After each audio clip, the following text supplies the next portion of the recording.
One. Hello and welcome to another episode of the Daily Objective. My name is Daniel, usually behind the scenes, but today again in front of the camera. And joining me today is James Valliant. James, how are you doing?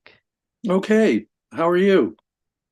I'm good. A new movie came out for one of my favorite shows, so can't wait to actually watch it. I might have to wait a couple of months since it gets like release here, but it's still exciting to see it come out. Yeah, So enough about happy news. We're gonna talk about Israel again. Specifically, we're gonna talk about and I just wanna have the pronunciation Yihya Sinwar. For Sinwar. those who Yes. don't know, it's the person who was behind the October 7 attacks, and it's also one of the people who was released during the Gilad Shalit, basically hostage release situation. So we might even touch on that. But the main reason we talk about today is apparently one of the prisoners who was with Sinwar made a point about that Sinwar basically the massacre he planned gave Israel. This is what he claimed. The massacre he planned gave Israel all the reasons to break the rules, and apparently Sinwar was also very surprised by Israel's response. Just reading that makes my blood boil, and I have several comments on it. But first, let's go to James. What did you think about these comments? Yes, it makes my blood boil. Makes my blood boil for many, many reasons. Israel was given an excuse to break the rules, said Sinwar. Okay. Well, what norm of decent human behavior was not violated on October 7th? What moral rule that really any decent human being on this planet would accept? Baby killing, baby mutilation, raping people to death. So, in what sense were it is really kind of a sick joke, isn't it?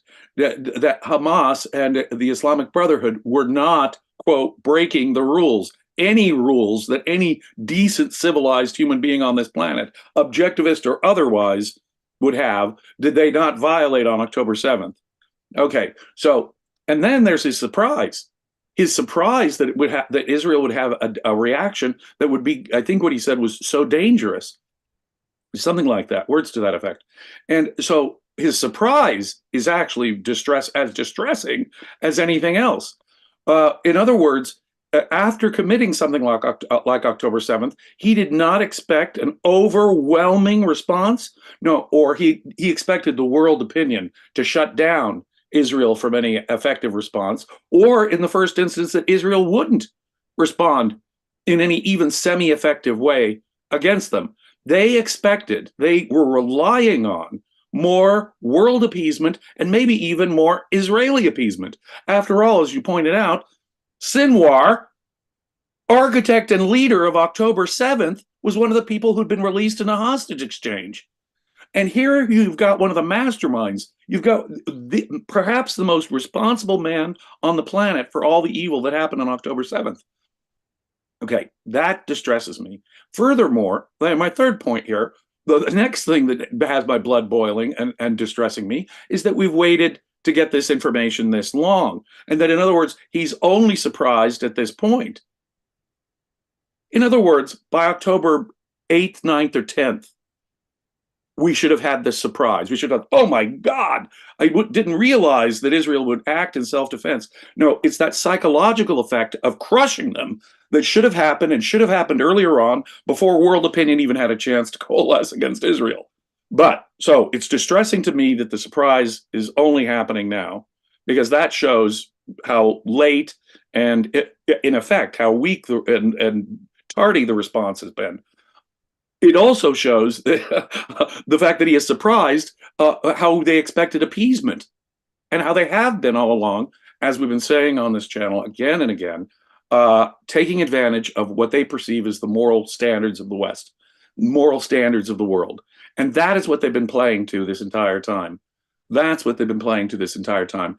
If they really are surprised at this point, that surprise should have been hitting them psychologically months ago. if this were to be really effective.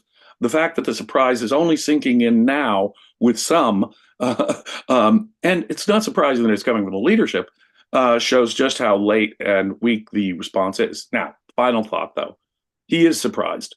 There is a psychological effect now starting to happen. And it's that psychological effect, ladies and gentlemen, that is the aim of self defense. You want to psychologically crush your opponent so that they never think about doing the aggressive action again. You have a right to do that. You have a right to do that. And of course, the world is messed up on the right of self defense. We've got President Biden getting angry at Prime Minister Netanyahu because of the planned attack on Rafah. He thinks that would be over the top. And apparently that's caused a major breach between the White House and Netanyahu. That just shows you how awful my president and our policy is. They would insist on this Hamas leader getting away with it, in effect. Getting away with it, in effect. And any other Hamas leaders who were there in Rafah, I understand that another major Hamas leader, another major guy behind October 7th, is still there in Rafah. If we allow him to get away with it, of course, the entire psychological effect gets diffused, and you're just teeing yourself up for another October 7th. This is the sound of appeasement. This is the sound of appeasement. If chickens are finally coming home to roost a little bit in their head, I guess that's a good sign. But the fact that it waited this long is this week. The fact that they were surprised at all tells you that years of this was the fruit. October the 7th was the product, the absolute product of years of appeasement. Appeasement never, ever works. Ayn Rand was so right. You do not negotiate with the thief over the spoons. He breaks into your house. Once you start negotiating with a thief over the spoons, you've lost. You've lost. And if anything, this October 7th demonstrates that. And the fact that they were surprised demonstrates that. That surprise was part of the calculation, remember, for doing October 7th. The same guy who's surprised at Israel's response was one of the architects.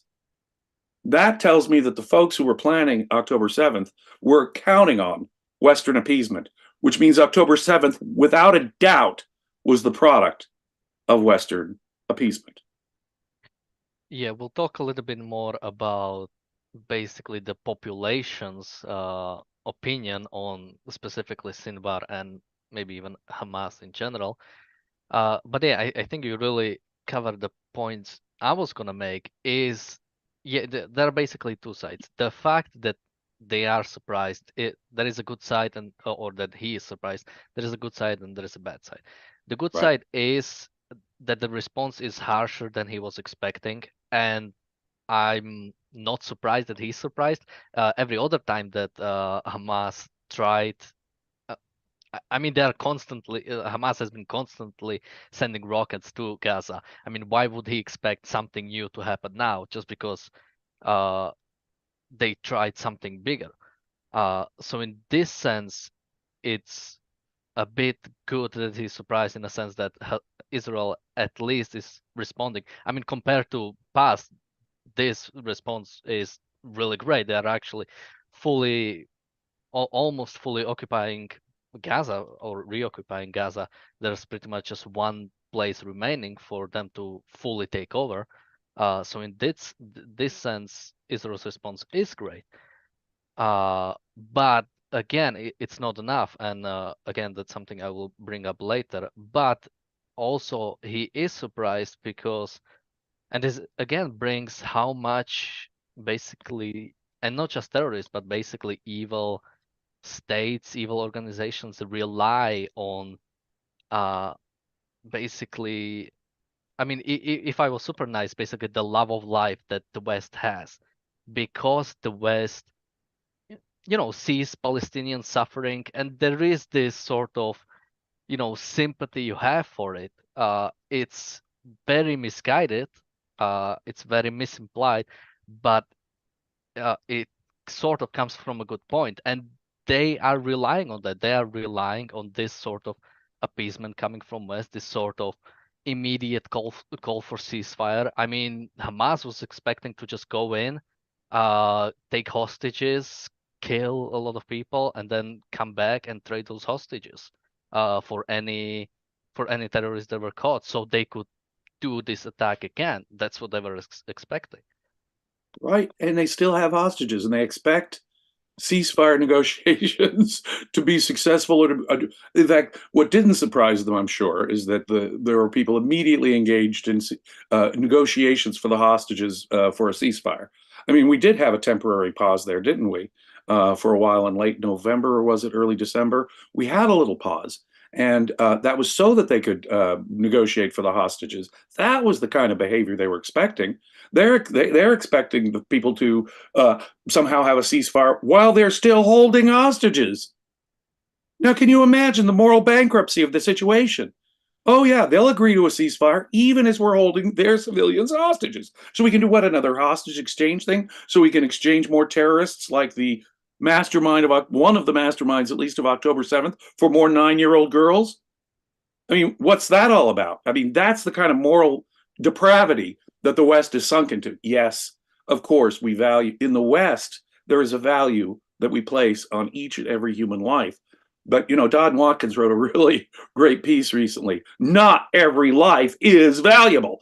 When someone is killing you, when someone, talk about an extreme case of the opposite of what he was talking about here. You can't love everybody, but more than that, you really got to be morally judgmental in the negative sense.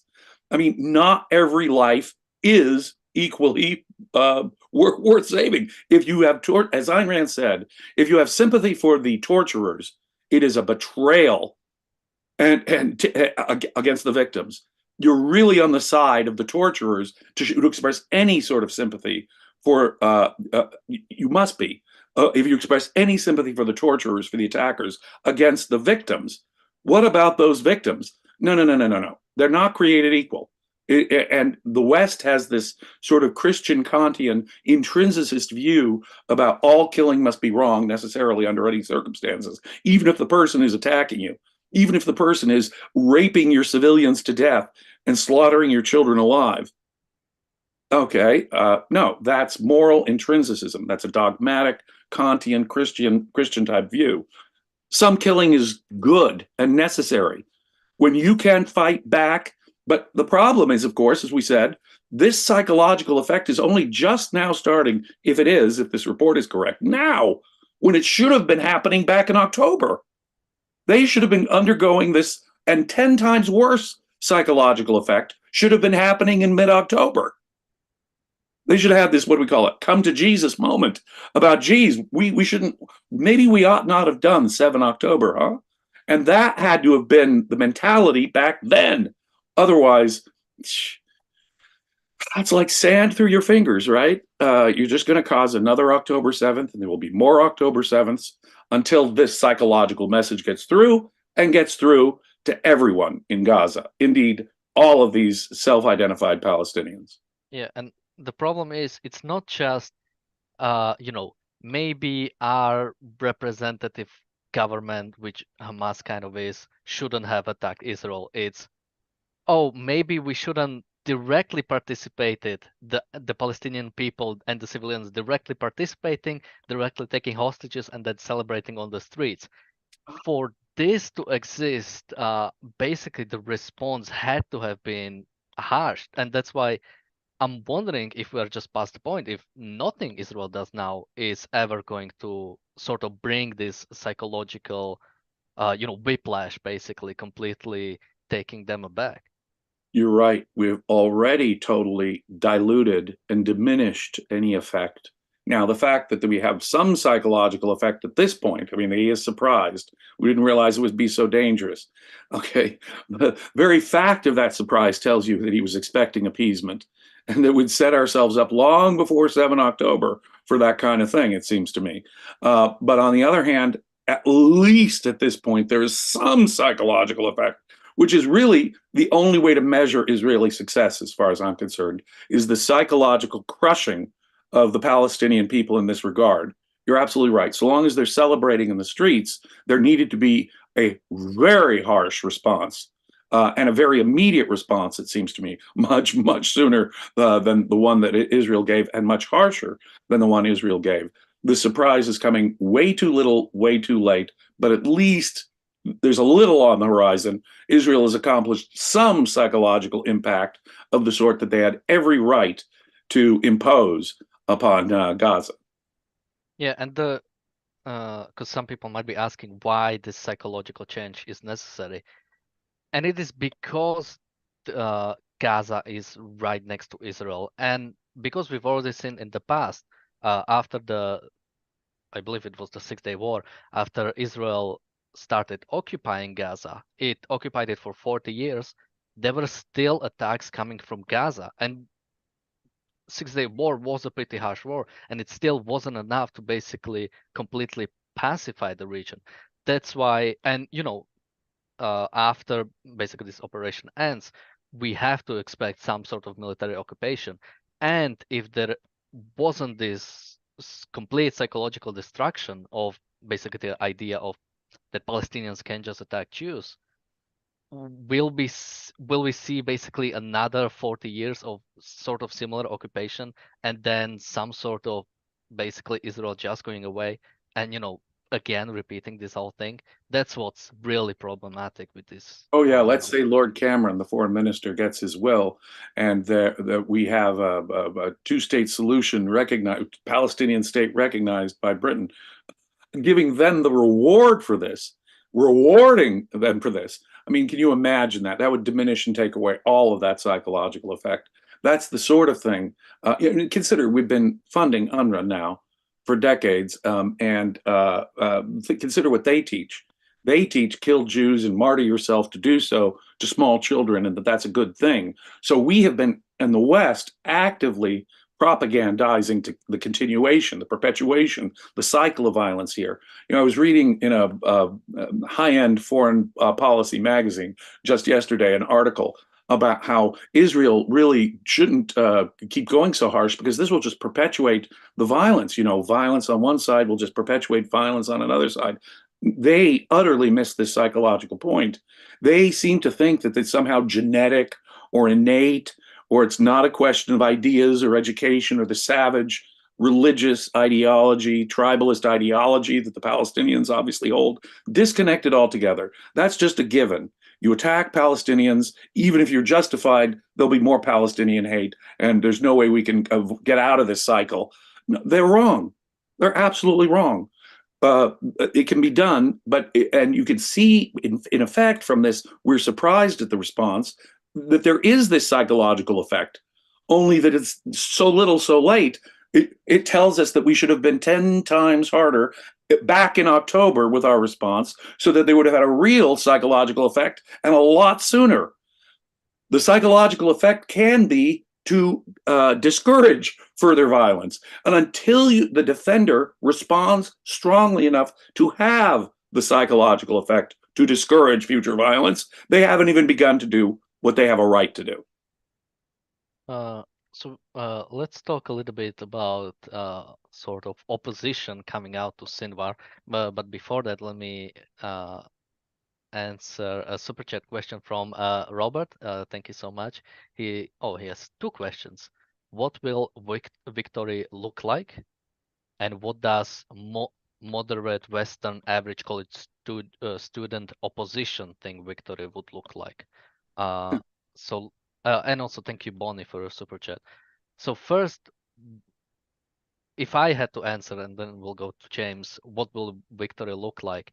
Uh, that's what I'm kind of skeptical about. If we are past the point where the actual victory was possible, and instead we'll just get another basically, years of occupation, which will not ultimately basically pacify the whole region.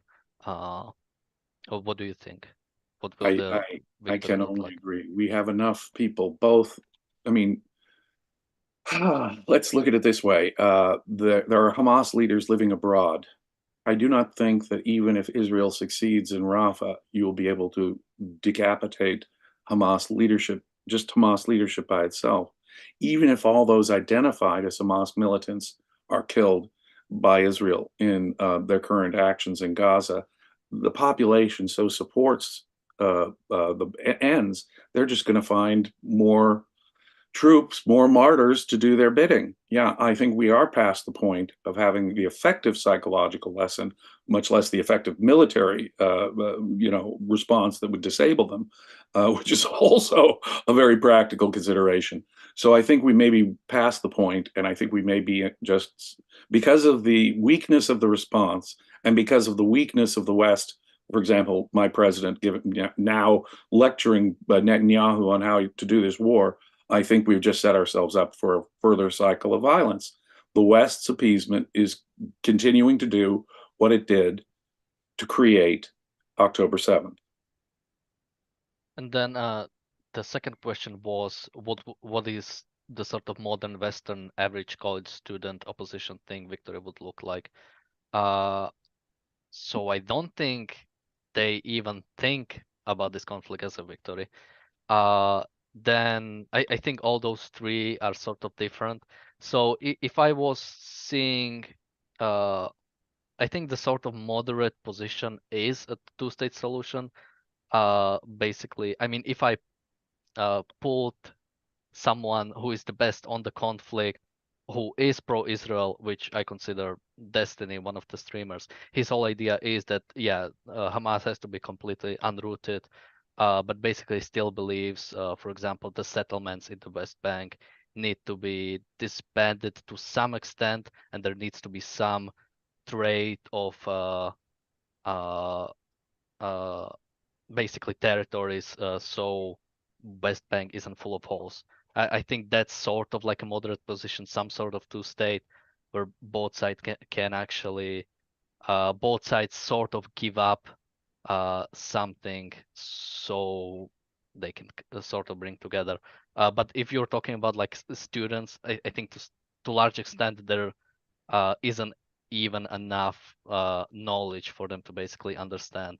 Because a lot Yeah. of time here, I hear a lot of like one state solutions coming like from the left side, but basically advocating for unlimited right of return, and yeah, one state solution A with one state solution, the way some of these people, it means the destruction of Israel. In fact, the murder of Jews in practical effect.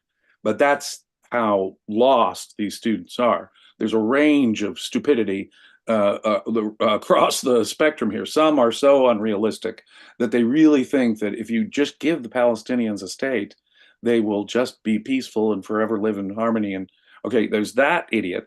Or I suppose even further yeah, over, we have just a quick heads up. The Palestinian Authority currently doesn't even have an army. That's why uh, thinking about two-state solution in full aspect where West Bank or basically the Palestinian Authority would be able to fully have its own army is really problematic. super problematic. But I mean, look at the people. I mean, you interview the students who are doing at these protests. They don't know the river. They don't know the sea. They don't know what the term means. They don't know the history. They don't know. So that you got your ultra ignorant ones over here.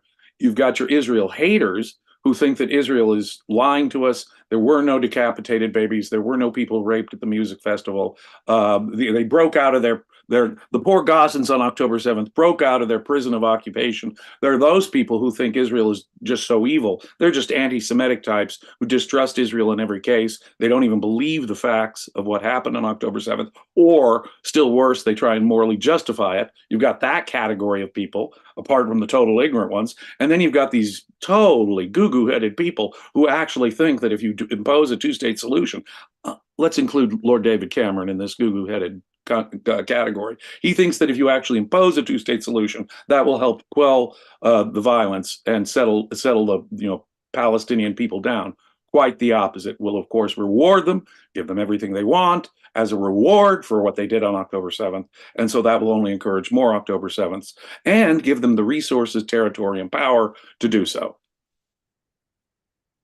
Uh, so we only have about a couple minutes left, so I'm not sure how much time we have to discuss basically the comments. Maybe I can just find one. So yeah, we talked about this video that came out by I'm not sure if Israel specifically or IDF specifically, basically showing Yehia Sinwar, of basically living under in tunnels under somewhere in Gaza. Or I think it was specifically Khan Yunis.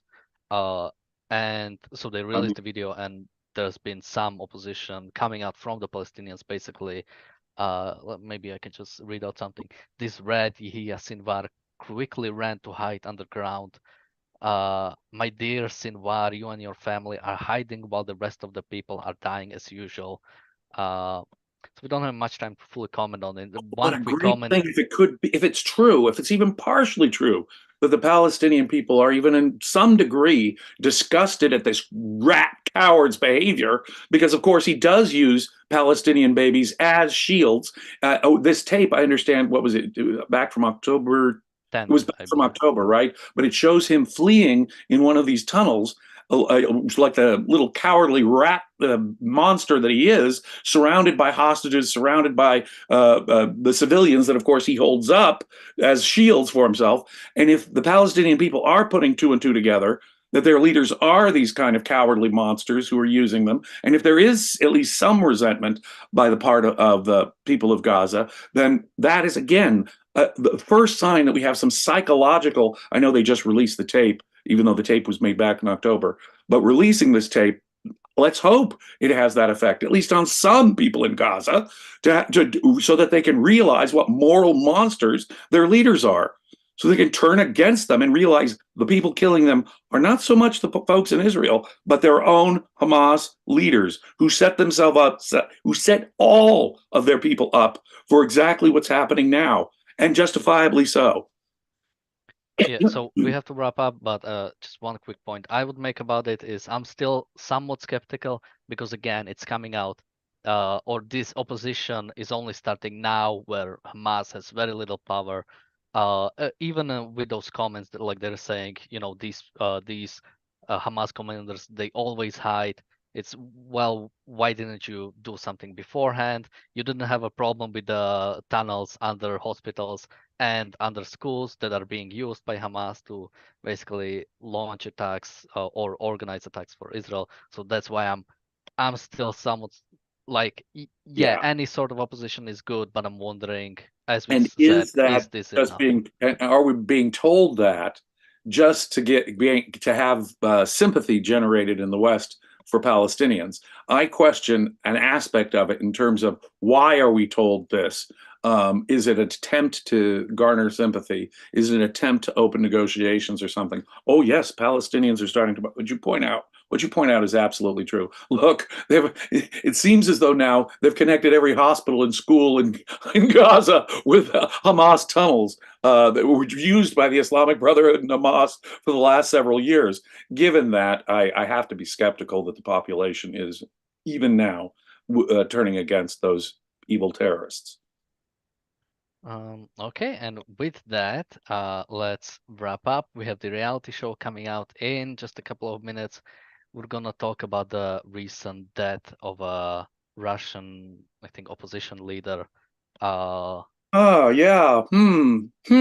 Mysterious death of the opposition leader in well, Siberia. Hmm. as I somewhat very dark humorly titled the episode, Russian election season starts. Well, that is a dark piece of humor. But remember, ladies and gentlemen, Vladimir Putin has repeatedly murdered his opponents in the media and in politics, both inside Russia and outside of Russia. He has murdered his political opponents, whether in the media or in politics. And he doesn't care whether they're in Russia or out of Russia. If they're in Russia, he'll send them to Siberia and they will shortly thereafter die. My comment. So reality show is starting just about half a minute. Link is in the chat. Make sure to catch in that. Thank you, James. Thank you, Thank you, everyone, Danny. and